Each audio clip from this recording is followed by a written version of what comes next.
Homeowners strike gold with appreciation on the California coast.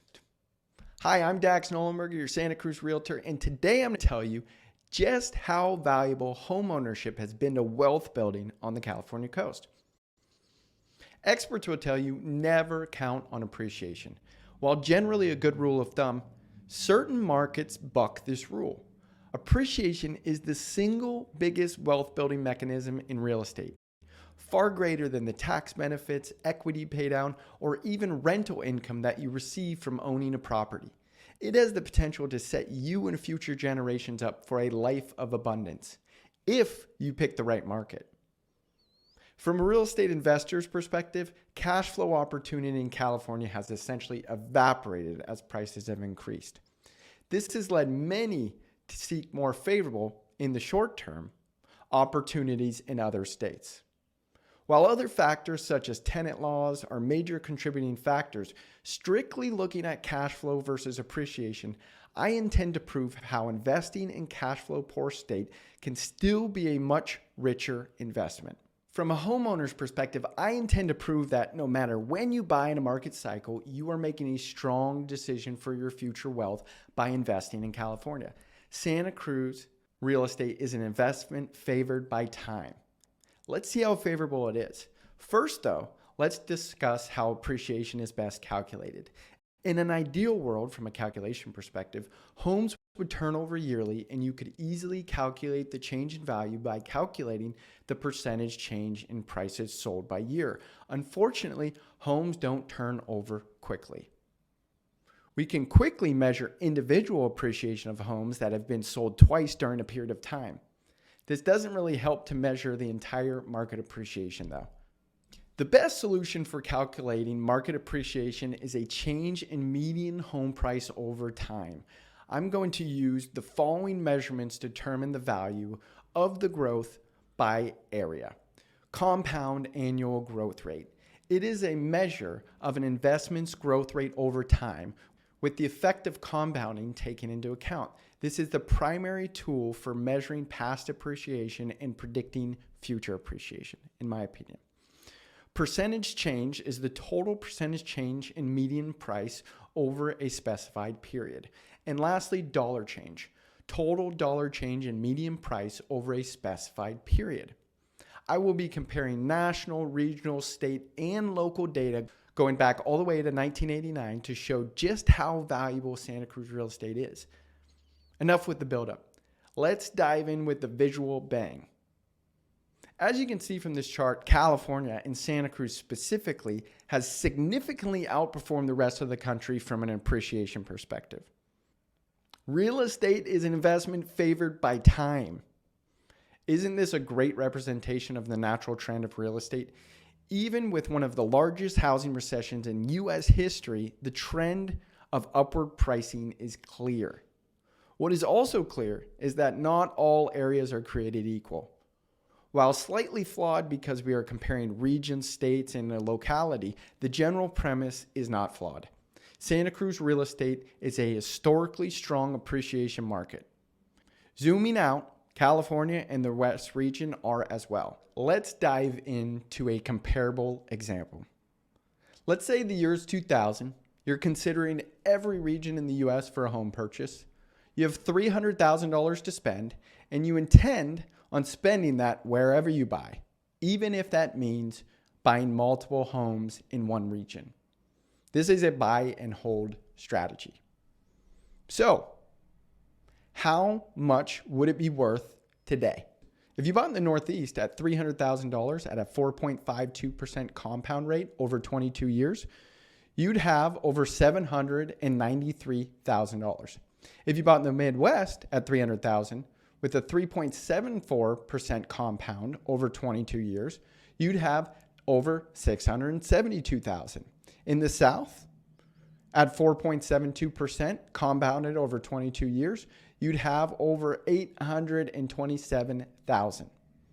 In the West, at a 5.27% compound rate over 22 years, you'd have over $928,000. Zooming in California, $300,000 at 5.73% compounded over 22 years, you'd have over $1,022,000. In Santa Cruz County, that $300,000 at a 5.06% compounded over 22 years, you'd have over $888,000. Depending on where you invested, you're looking at a significantly higher return, around 7 to 50+% if you invested in the western states. Just a quick side note, California is higher than Santa Cruz County in this example because counties such as Santa Clara and Orange County drew up the gains for the state significantly. Santa Cruz was still very strong though, ranking high in both dollar and percentage growth since 1990. Santa Cruz County, California, and the larger West region have a couple of things going for it when it comes to appreciation. Not only has it performed better than most of the country in terms of compounding rate, but it did so with a much higher price point. This runs contrary to what you'd expect the outcome to be. Just see the law of diminishing returns. As the prices go higher, it should be more difficult to get a similar return than in previous years. And yet, Santa Cruz County and California and the larger West region have continued to outpace most of the country, widening the gap in home value and unaffordability. In 1998, the median home price in Santa Cruz County was 124.26% higher than the U.S. median home price. Since then, it has nearly doubled to 231.6%. All this to say, Santa Cruz County, California, and the West as a whole has outperformed the rest of the country. Some additional value needs to be placed on the rate of return given the original price point. After all, entering in at a higher price point got you rewarded much greater than if you entered at a lower price point. If we revisited the example prior, it's much more likely that you bought one house in an area than buying a fixed amount of $300,000. So let's look at the impact given this fact.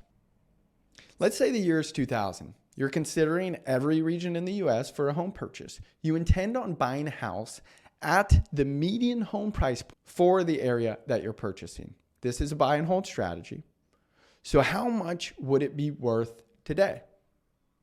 If you look at the Northeast, the median home price was $161,200. At 4.52% compounded over 22 years, you would have a value of $426,000. The Midwest median home price of $125,600 compounded at a 3.74 rate over 22 years, you'd have $281,900. In the South, at $130,000 compounded at 4.72% over 22 years, you'd have $359,500 worth of value. In the West, $199,000 compounded at 5.2% over 22 years, you'd have $617,100. In California, if you bought at $241,350 at 5.37% compounded over 22 years, you'd have $823,000. In Santa Cruz County, if you bought the median home price of $305,000 at 5.06% compounded over 22 years, you'd have $1.3 million.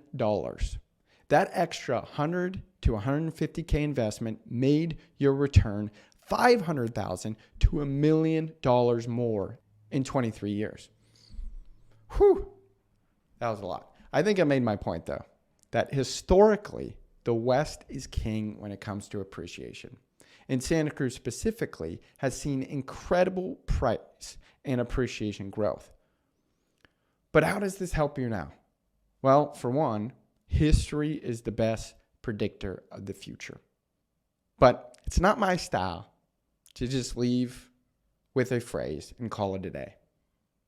Instead, I'm going to talk about another hypothetical for you to ponder. If you are deciding if you can really invest in a California home or you want to purchase elsewhere, you ultimately decide to bite the bullet and become a homeowner of a highly valuable, highly leveraged asset. Let's say we assume a highly conservative 4%. For reference, it's been 7.9% compound annual growth rate since 2010. Let's say the purchase price is $1.2 million. Of 5 years of home ownership, the new home value will be $1.4 million. So that is $204,000 in appreciation. After 10 years of home ownership, the new value will be over $1.7 million, an appreciation of $508,000. After 15 years of home ownership, the new value will be $2,078,000. with an appreciation of nearly $800K. After 30 years of home ownership, you're at $3.7 million. That's an appreciation of $2.55 million. That last number sure does give a sense of urgency for buyers. While it seems like a ludicrous number, that same sticker shock would have been felt if I told a buyer in 1990 their home would appreciate by over 300% in 30 years. In my parents' case, over 1,000% in 40 years. Remember this, a home is not a liability if it builds you wealth over time. And I can say with high confidence that real estate over the long run will continue to rise. And California real estate will rise even more. If you like this video, make sure to like and subscribe. As always, give me a call if you or someone you know wants a piece of California real estate.